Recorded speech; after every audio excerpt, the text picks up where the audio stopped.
साड़ूमल में एक पंडित जी थे, पंडित हीरालाल जी, सिद्धांत शास्त्री।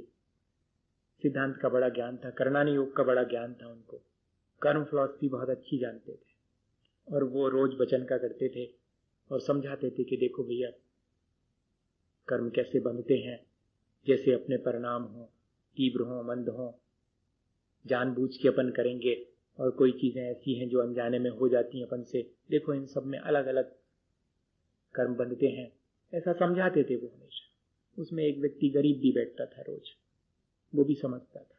एक दिन वो पकड़ा गया, चोरी करते पकड़ा गया। पंचायत बैठी कि भैया तुमने चोरी क्यों की। वो चोरी भी ऐसी करी गैर बुद्धिमानी की कि अपने 5-7 घर दूर, जहां वो रहता था वहां से 5-7 घर दूर किसी व्यक्ति का मकान था, उनके यहाँ गायें बंधी थी, सो उनको डालने का भूसा रखा था, भूसे का बोरा, सो वो उठा करके ले गया।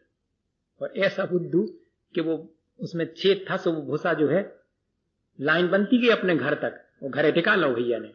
चोरी भी करी तो ऐसी गैर बुद्धिमानी से करी। वो पकड़ में भी आ गया। वो पकड़ में आया सो कह भी दिया कि हो जो चुराओ तो हम ही ले आए थे, सारी बात स्वीकार कर ली। लोग जानते हैं कि रोज वचन कहां बैठता पंडित जी की, बात कुछ और है। आदमी चोट नहीं मालूम पड़ता, कोई और बात है। क्या बात थी भैया? कहते 3 दिन हो गए ने हमारे घर से ने हमारे पेट में भोजन नहीं गया, सो हमने सहन कर लिया पानी पी के, लेकिन कल हमसे देखा नहीं गया। हमारा छोटा सा बेटा दूध के लिए जिद कर रहा है, हमारे पास रोटी का टुकड़ा भी नहीं है, पानी कब तक पिलाएं उसको, उसके लिए दूध चाहिए था। तो ये 1.25 रुपया का बिकेगा और उतने में मुझे 2-3 दिन के लिए इसके लायक दूध आ जाएगा, तब तक कोई और काम देख लूंगा। तो मैंने सोचा कि और ज्यादा क्यों करना, पंडित जी हमेशा बताते हैं कि अपन को ज्यादा तीव्र परिणामों से कर्म नहीं करना, मंदता रखना।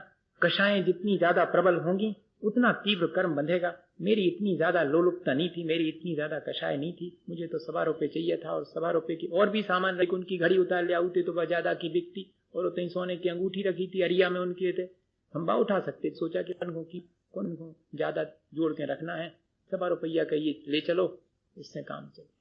भैया मैंने आपको उदाहरण सुनाया, किस बात की सूचना दे रहा है?